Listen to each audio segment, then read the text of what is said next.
আল্লাহ নিজের কানে নিজে শুনবেন, অন্যের মাধ্যমে নয়, নিজে শুনবেন।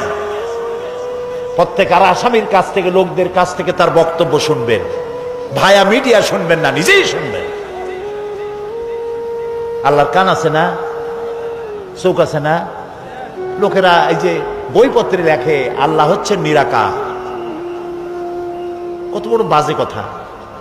আল্লাহ নিরাকার, আমরা এমন এক আল্লাহর ইবাদত করি, তিনি আমাদের কিছু শুনতে পান না, কান টান নাই, তিনি আমাদের কিছু দেখতে পান না।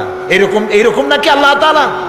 আল্লাহ তাআলা কোরআন শরীফে বলেছেন আল্লাহর হাত, আল্লাহর পা, আল্লাহর চোখ, আল্লাহর মুখ। তবে এগুলি কি রকম?